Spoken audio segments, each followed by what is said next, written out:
How do you top your love for your cat? With a cascade of decadent savory gravy over a mouth-watering mousse pâté. Fancy Feast gems. 2 gourmet pâtés in one convenient pack.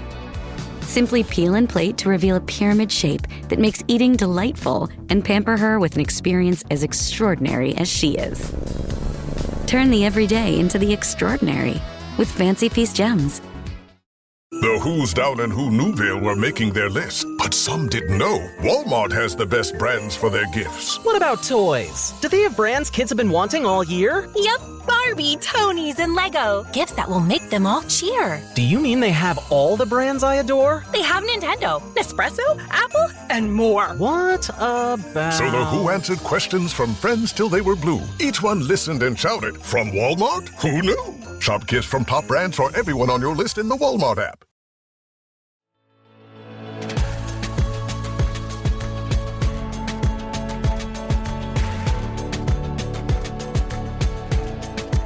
I am Nicole Khalil, and you're listening to the This Is Woman's Work podcast. And I wonder, do you believe that people can change, like for the better?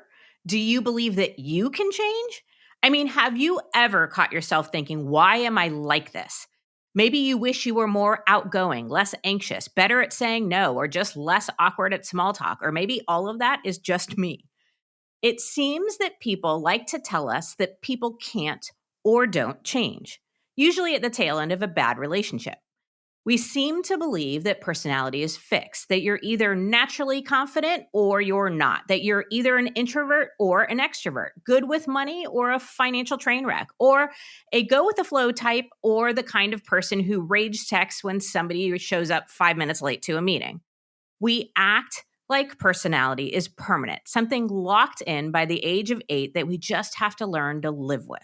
But what if that's not true? What if our personality is actually way more flexible than we've been led to believe? That who you are right now is just one version of you, but not necessarily the one you're stuck with for life. That science actually proves that we can change fundamental aspects of our personality. I know, this might sound like one of those new year, new me scams, like the personality equivalent of a juice cleanse, uncomfortable, gimmicky, and ultimately leaving you right back where you started. But this isn't about forcing yourself to become someone that you're not. It's about understanding how personality works, what is actually within our control, and whether we can tweak the internal settings to become, well, better. A version of ourselves that we actually like being. And that's exactly what today's guest is set out to prove through science and a little self-experimentation. Olga Khazan is a staff writer for The Atlantic, an award-winning journalist, and the author of Me, But Better, where she dives into the science of personality change.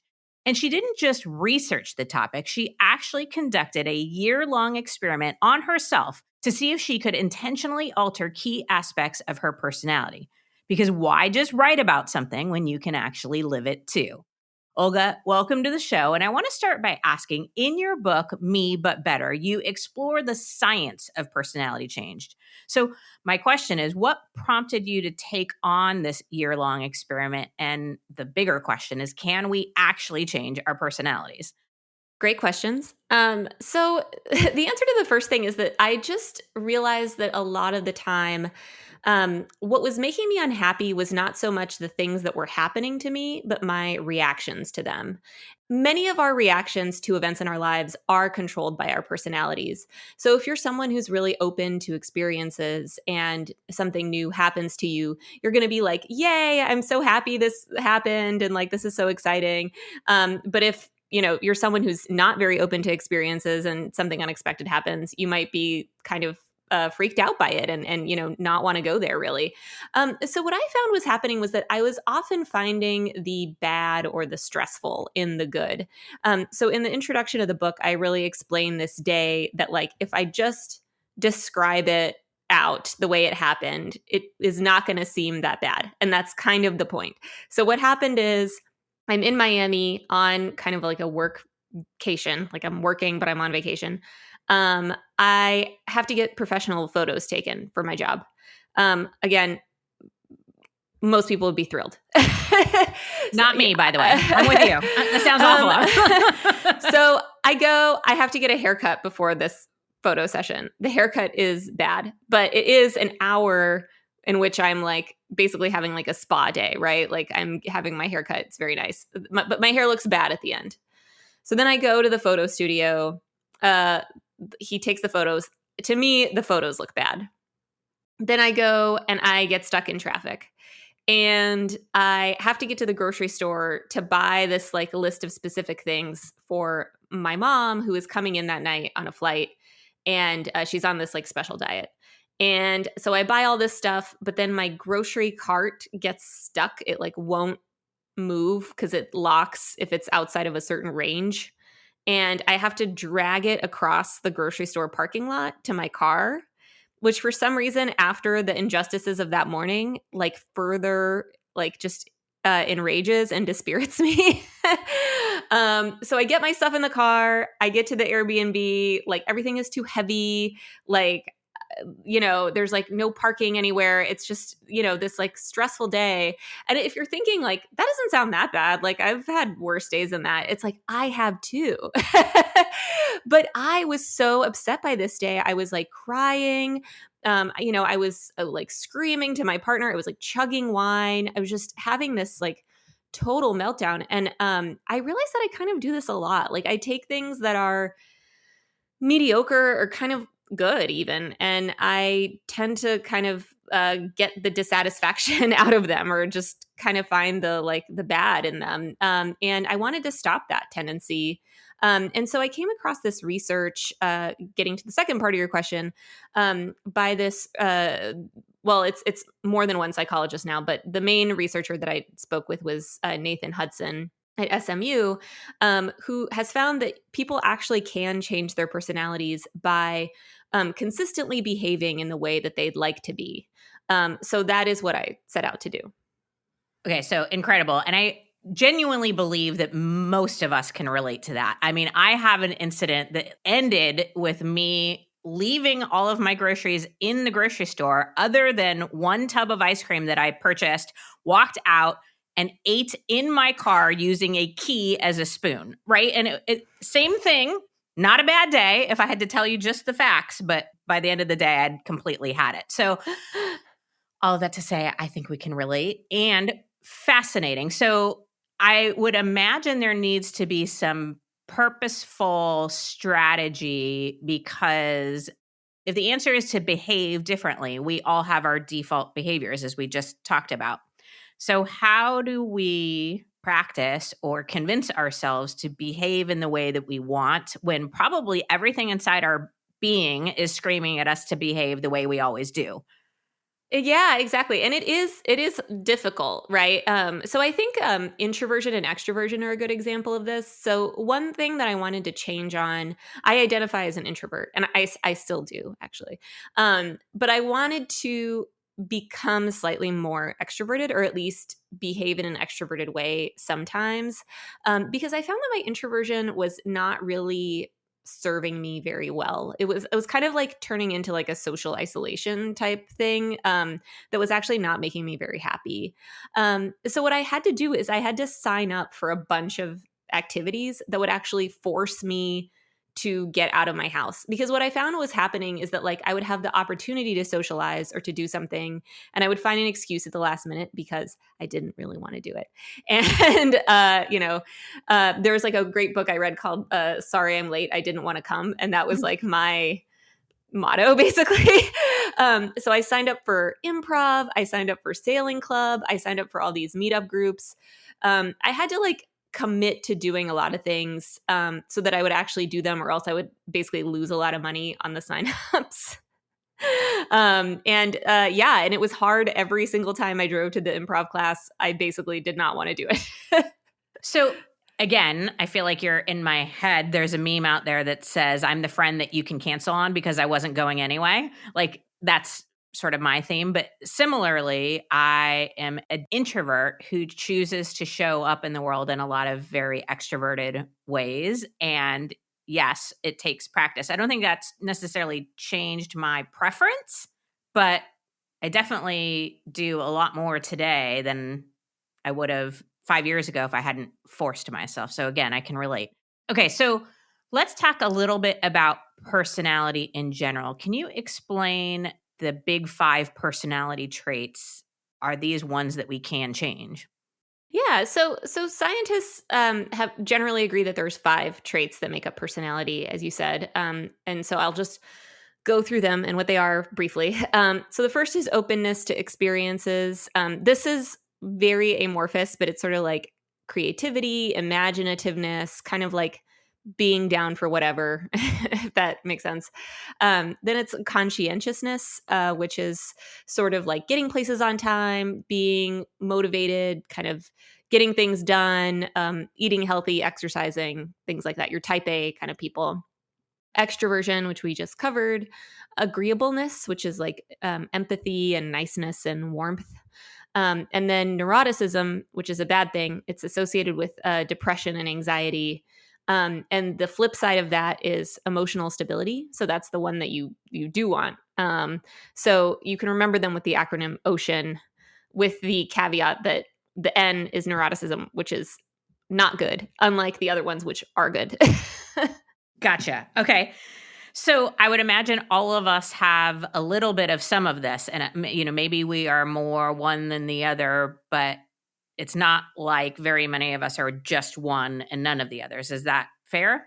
That's right. Yeah. So a lot of people have asked me about like the Myers-Briggs or similar tests. And what researchers tend not to like about those is that they put people in kind of a category. But really, most of us they're all spectrums, all of these traits. And most of us fall somewhere on that spectrum. So like you're probably not a total introvert or a total extrovert. You're probably somewhere like maybe you're on the 70th percentile or the 30th percentile. And so it's generally thought that it's like sort of healthier, and people who are kind of healthier and happier tend to be toward the higher end of all of those things, with neuroticism being the exception. You want to be higher in emotional stability. But you kind of don't want to be too high, if that makes sense. So like it's not like just because you sometimes feel introverted or sometimes feel disagreeable doesn't mean there's like something wrong with you. So that's not what I'm trying to say, that like any amount of the opposite of these traits is a bad thing. You do want to occasionally behave disagreeably, or it's even okay to have a little bit of anxiety about things. Like that's how we get things done. But it's generally thought that it's better to be toward the higher end of all these traits.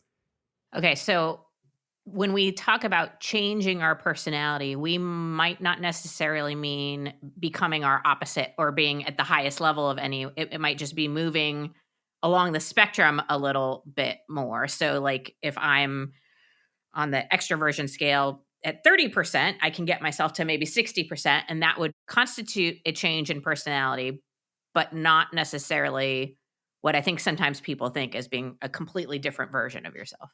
Exactly. Yeah, you put it very well, which is that you should think of this as like sliding along the scale. And some people even, some researchers don't even see it that way. They see it as like a situational thing. So it's sort of like slipping on these traits when the situation calls for it. So a good example is Brian Little, who's this like very introverted professor. And he found his theory is called free trait theory, which is sort of like you try on these traits like when the situation calls for it. So in his example is that he's very introverted, but he really likes to give very persuasive lectures to his students. So whenever he's lecturing, he really brings out the extroversion and he tries really hard to be an extrovert, and he just like totally commits to the bit, but then he like has to go hide off in a room by himself somewhere because he's like actually really introverted, and that's super hard for him. That is still like technically considered personality change, like because you are kind of changing the way you are, quote unquote, naturally. Okay. So based on your research, what are some of the reasons people choose to make these changes? Because it's not comfortable, not easy. So what are the compelling reasons? And I have to imagine that in order to change, you have to want to a certain extent. Yes. So for most of the traits, in order to actually change in any significant way, you have to like actually want to change, especially for things like neuroticism, where it's literally like all in your head. Like your anxiety, if you've ever like yelled at someone like, stop worrying about it, like that's not going to work. Like the person has to want to stop worrying about it. So yes, typically people want to change. But some of them are a little bit more all about like the daily habits and rituals that you do. So a good example of this is conscientiousness, which is sort of like the organized kind of go-getter trait. For that one, I talked to several people who really wanted to become more conscientious because they realized they needed conscientiousness to achieve their goals. So one of them was this woman named Julia who really wanted to have her own business doing copywriting and website design. She kind of realized that like left to her own devices, she kind of didn't know how to go about her goals. She would like watch a lot of Game of Thrones and like not really get a lot done. So she started getting really organized. Like she bought a huge bulletin board and she wrote all of her goals and her plans on it. She wrote like positive affirmations, any appointments she had. And she kind of, she would make a to-do list and she would set reminders and things like that. And she kind of had to be increase her level of conscientiousness because that was the only way that she was going to get this business off the ground. And so several of the people that I talked to for that chapter in particular, they were like, okay, I'm not very conscientious. Like if nobody's like watching me, I will just like, watch TV or like go play golf or whatever else. So, but I really need to buckle down. I really need to study or be super motivated in order to achieve this bigger goal that I have. So that's a pattern that I noticed a lot, is that it was like in pursuit of some larger thing that the people wanted to attain. You know how we're supposed to drink a bazillion ounces of water every day? Cute idea, but between work, life, and trying to remember what day it is, hydration doesn't always make the cut, which is why I love Cure. Cure hydration packs make it simple. Plant-based electrolytes, no added sugar, just 25 calories, and it hydrates better than water alone. And you know I love me some efficiency. My favorite flavor is lemonade. It's light, clean, and doesn't taste like somebody dumped a candy store into your water bottle. I use it on long recording days when I'm traveling or any day I hit noon and realize that I'm running purely on caffeine. And when I need more than hydration, like pre-workout where I need all the help I can get, I grab Cure Energy. It's got natural caffeine and electrolytes that get me moving and help me survive the part where I question all my life choices mid-workout. Staying hydrated isn't just about drinking water. You need electrolytes too. That's why I love Cure. It's clean, it tastes great, and it actually works. And for This Is Women's Work listeners, you can get 20% off your first order at curehydration.com/woman's work with code woman's work. And if you get a post-purchase survey, make sure to let them know that you heard about Cure right here. It really helps support the show. Don't just drink more water. Upgrade it with Cure. Purina believes no one should have to make the impossible choice between their own safety and their pets. But nearly half of domestic abuse survivors delay leaving because they can't bring their pets with them. Through the Purple Leash Project, Purina is helping create more pet-friendly domestic violence shelters so survivors and their pets can escape and heal together. Visit Purina.com/purple to learn more. Abercrombie Kids is bringing the cheer all holiday season. And winter break means it's time for new outfits that are both festive and comfy. The last thing they need? New cozy coats for every occasion. Celebrate the season with Abercrombie Kids in the app, online, and in stores.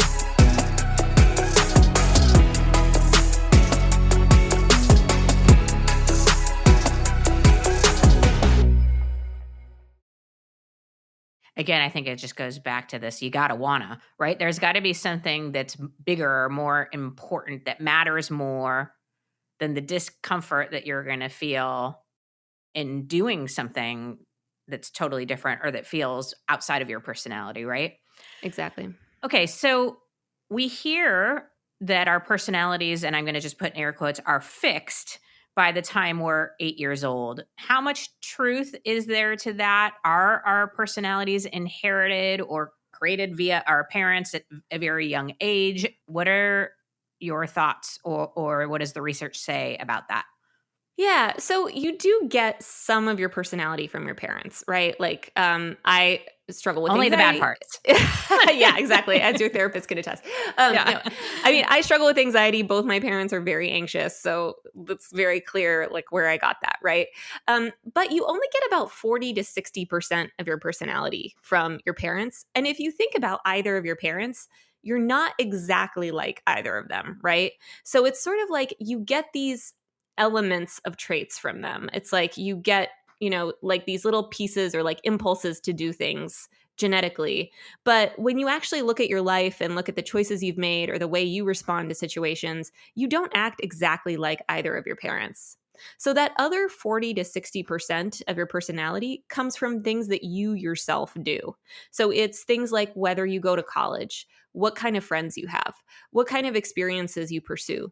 Do you travel? What kind of job do you have? Do you get married? Do you have kids? Like all of these things have like tiny, tiny influences on your personality, but they all add up to contribute that other part of your personality that's not genetic. So just because you might have a certain predisposition towards something doesn't mean that you're trapped like being your 8-year-old self for the rest of your life, which is Yeah. a good thing, I think. I would think so for most of us. I don't know, my experience is we do change, and it kind of, I guess, feels paradoxical or contradictory to what I said earlier that I believe, which is that we have to want to. But the reality is, aren't we changing and evolving just because of life anyway? Like, doesn't our personality flex and ebb and flow because of all of the things you just listed out, like friends and environment and whether or not we get married or whether or not we have kids, or I don't know. Like, I think having my daughter changed me in certain ways, not all of them conscious. Is there any evidence of that? Absolutely. Yeah. So this is both uplifting and kind of frustrating.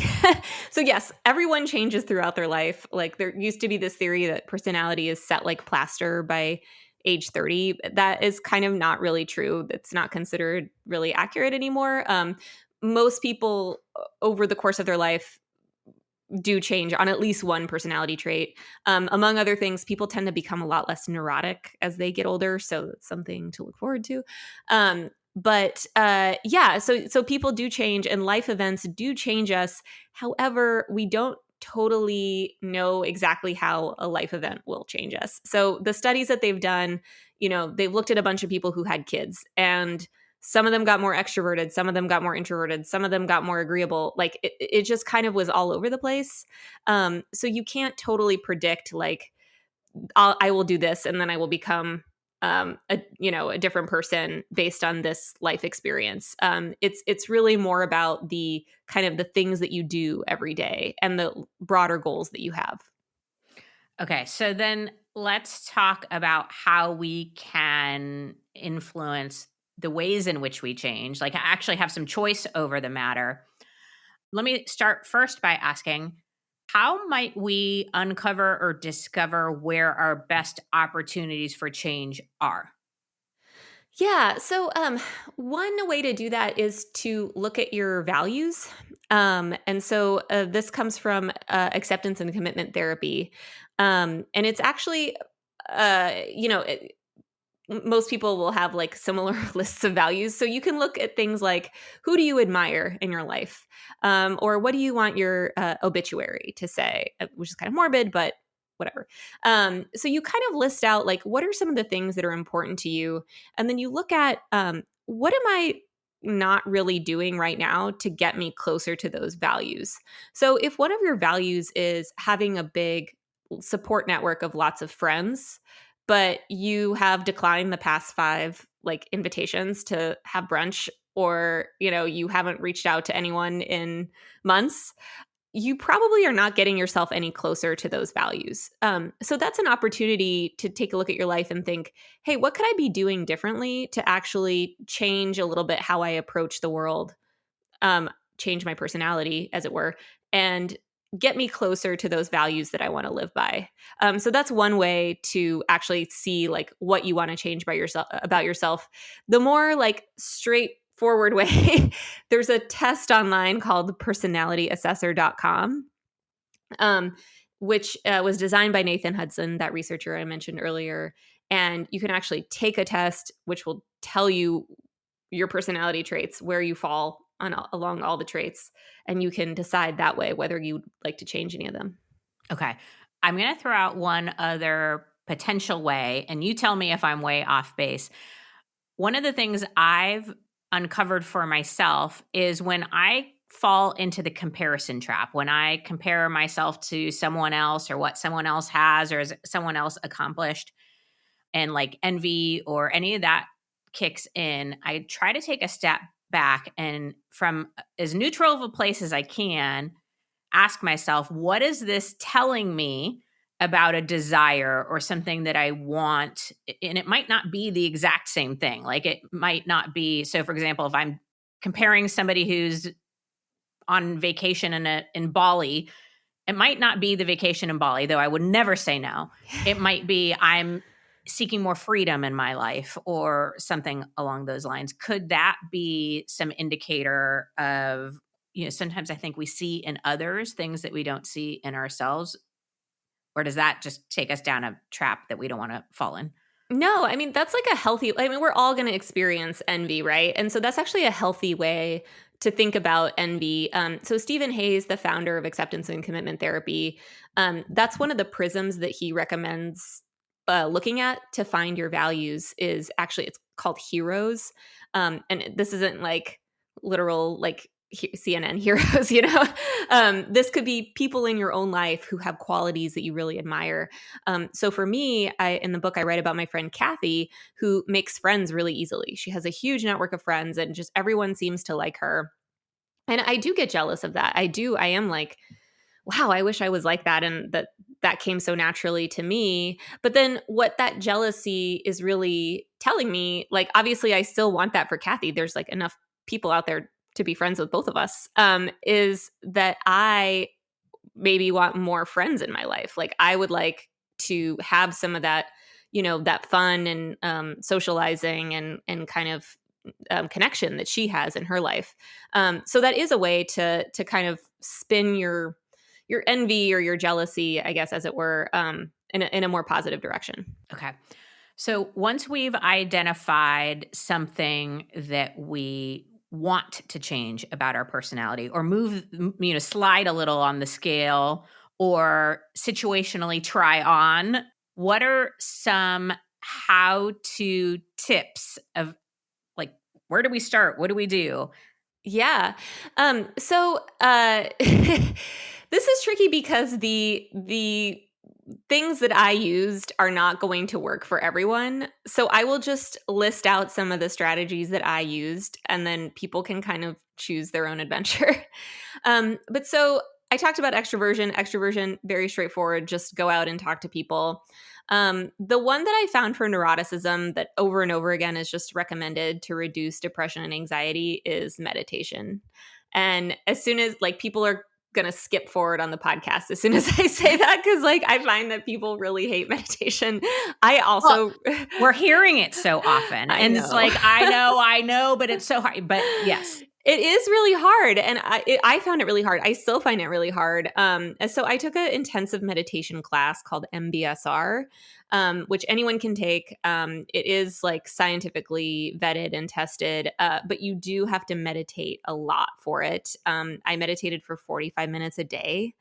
But it did work. My neuroticism did go down at the end of this MBSR class. So that's one thing. For openness, travel really helps increase openness to experience. There's something about just like being in a new place, having those new experiences literally that makes you think, this is pretty cool.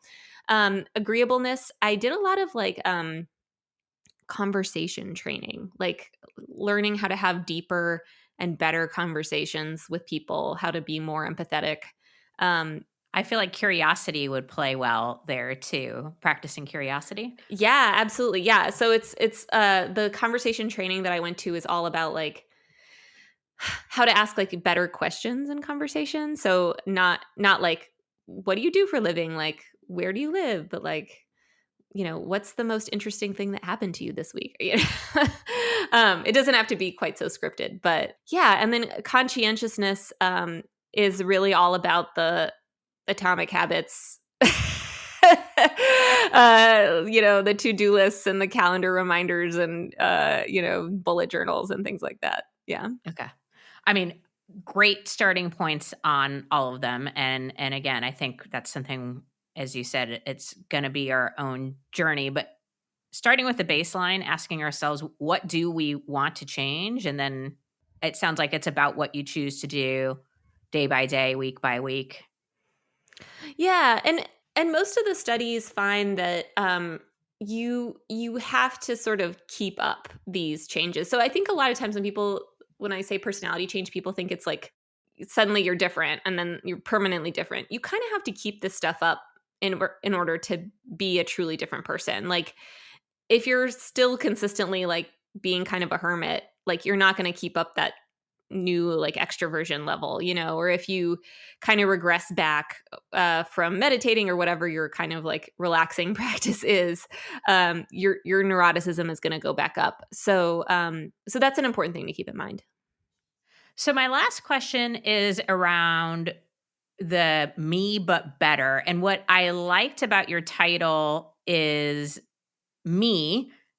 There is an element of authenticity that I think is important, but better, right? So this isn't about changing for the sake of change or being inauthentic, but sort of, again, flexing on that scale. So any, I don't know, tips or things to watch out for? Is it possible that we over-rotate too far or that we lose authenticity in doing some of these things if we're not careful? Anything that you can say about being true to ourselves, being authentic, and better. Yeah, I mean, and that's I do address that in one of the chapters. So I eventually found myself doing an activity that I really wanted to quit. It was leading a meetup group, and I really just didn't enjoy it. Like I was like, this is extroversion, but I'm like not really having a good time. This is like really stressful. I was not really a subject matter expert in the thing that I was like leading the group in.